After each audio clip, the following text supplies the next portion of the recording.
Why is it that we as humans has to go through so many setbacks, so many challenges, so many disappointments?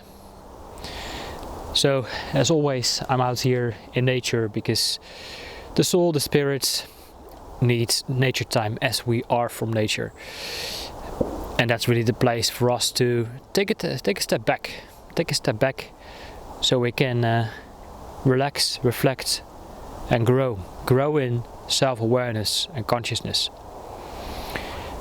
And getting out in nature with having a nice peaceful walk can really help us to reflect on where exactly it is and bring everything into perspective. So that's exactly what this is about, bringing everything into perspective. Because why is it that so many of us has to go through challenges, setbacks, disappointments? Especially when you are very much on a spiritual path or a path of personal growth and development. Especially when you are an intuitive, sensitive, an empath who could consider himself or herself as a very restless soul. Like being comfortable or being in a situation where everything is convenient and you're not really growing, you're not gathering or collecting or accumulating experiences that can truly help you to remember who you truly are. And if you're stuck like a little frog in a cooking pan where the water is slowly being boiled up, you feel stuck, you feel stagnated. So you have this restlessness within your soul of constantly wanting to experience something different.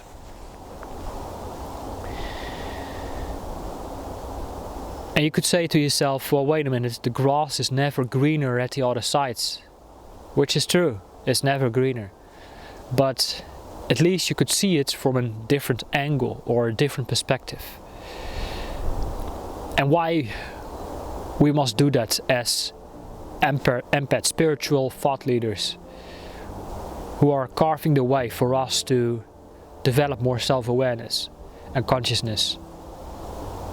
And eventually to develop more empathy and compassion for each other.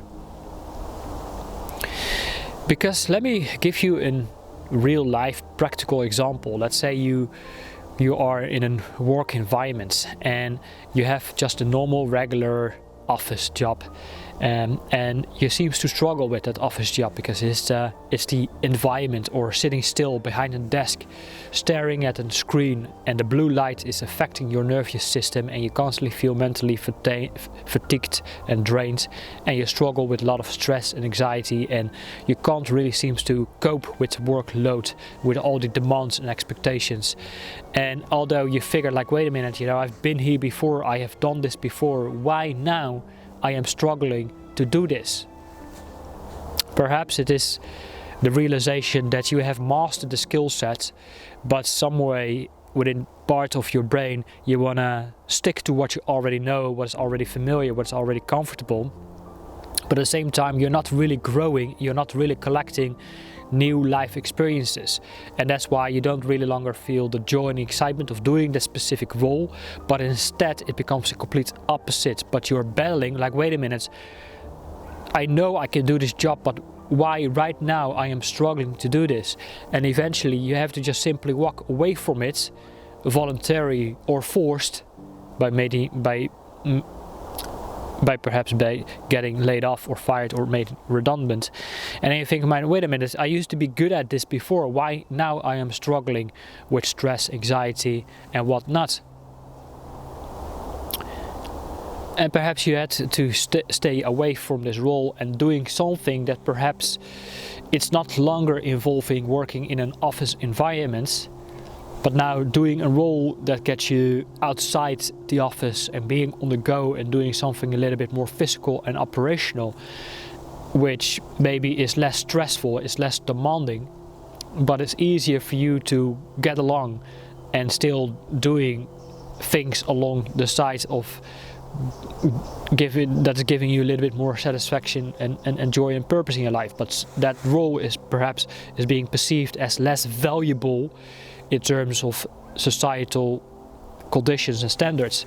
But right now you're not longer dealing with the stress and the expectations that came with one specific role. But now you are in this role, and someone you meet along the line who has a similar position of where you used to be, and you start to struggle with loads of stress and anxiety and whatnot.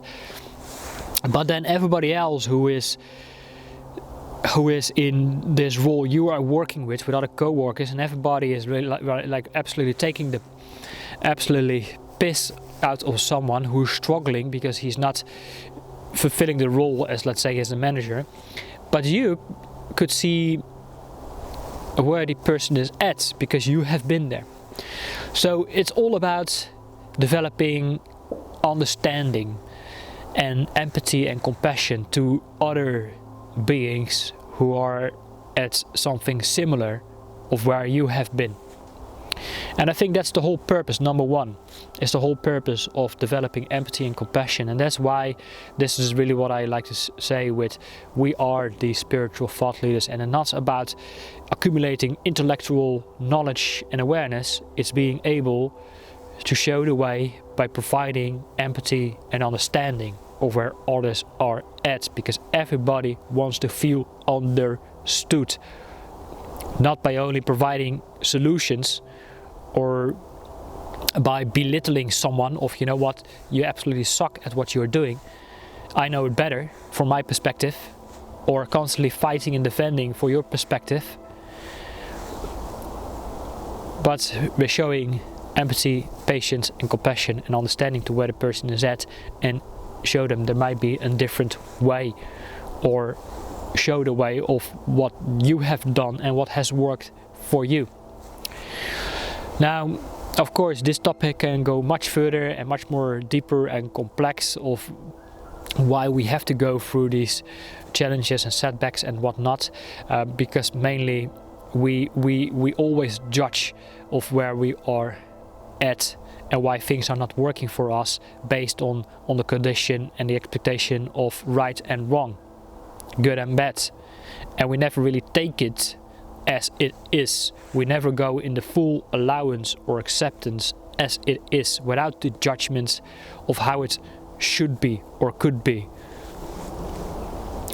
Because that judgment, of course, will disconnect you from where you are at. It disconnects you from the present, and then you become less mindful of what perhaps the lesson might be in the experience, of the awareness that we must develop in order to, first of all, develop compassion for ourselves, and maybe give ourselves a little bit of a break of realizing, accepting, like, wait a minute, this is not the way forward for me. I must take a different direction that perhaps could show me different lessons and experiences that I must go through. So I hope this was really helpful. I hope I share some insights.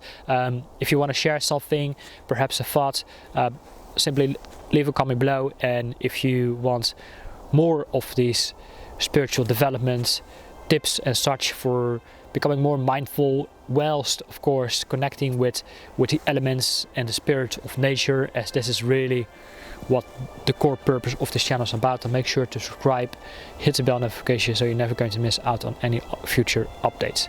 Alright, it's Jan Paul here. I look forward to see you in one of my next videos. Take care for now. Bye bye.